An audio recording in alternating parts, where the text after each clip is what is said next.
When it's in a book that says it's one of the world's greatest amps and there's only 60 listed, I'm proud of that. But some of the amps I made at Risson were even better amps. When you look at what I did at Risson, it was all word of mouth, so the amp had to sell itself. It had to be a good product. They worked. People liked them, told other people, and I kept selling amps, and they were really reliable. That's my story, because people today go, how come we never heard of this guy? Oh, it was a successful company. Oh, they had all these top artists. Oh, he's back in business again.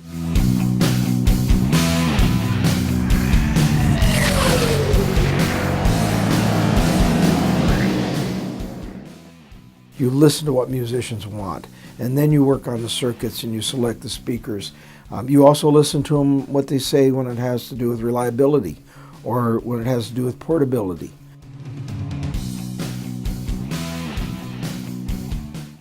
I started Risson with the idea of making a really good solid state amp and also a tube amp. I wanted both lines because there's a place for both of them.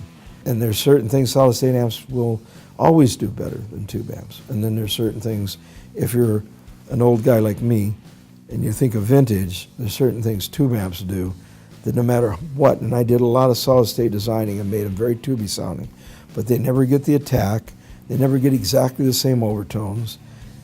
They just aren't the same thing. And so I still love tube amps. I built and designed my own tube amps, which is Risson, and we sold them to everybody from Slash to Motley Crue to Lita Ford and a whole bunch of other people. And they were all sold. Never gave something away. Sometimes people think, oh, they used them. We were a little company. I had to sell the amps. We had to take trade-ins. I reached a point, though, where disco came in. People that like it, but it wasn't my thing. And for 20-something years, I did nothing but computer consulting. Some of it was really interesting and tied a little in with the kind of thing with music.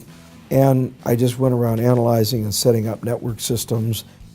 It was nice to help people, but I got tired of all the problems caused by viruses and so on, to the point that I decided I wanted to retire. People were on my case, can you restore this old Fender Twin? Can you work on a Tweed amp?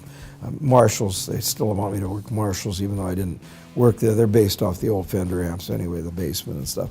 So I started doing that on the side a little bit. I was retired and opened up my warehouse and realized that when I shut the company down, it was a success. Risson Amplifiers didn't owe a dime to anybody.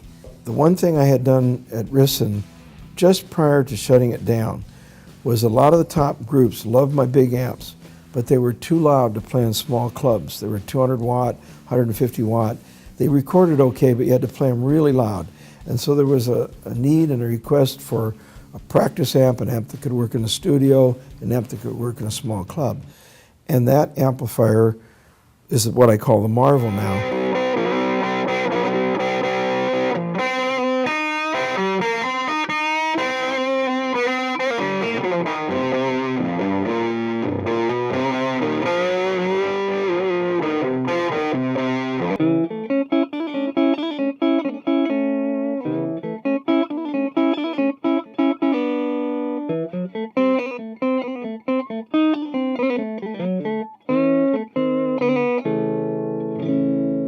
Speaking of the versatility, it's something that every player should use.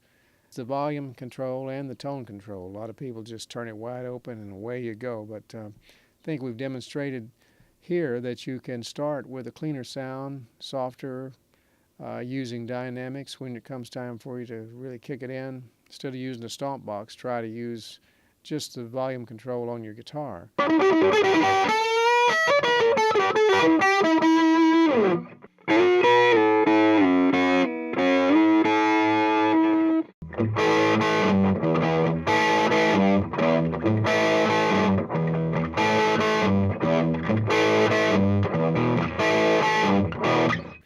Now on the amplifier, it has a preamp and a master control for the volume.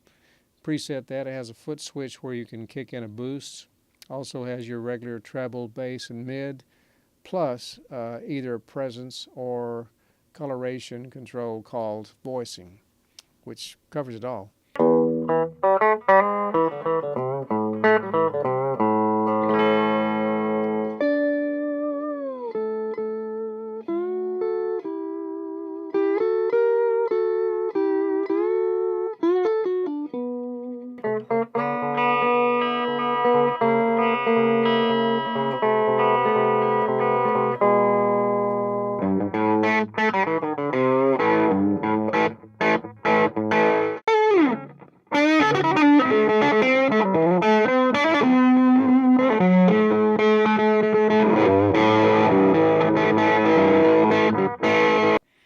but they're very reliable amps.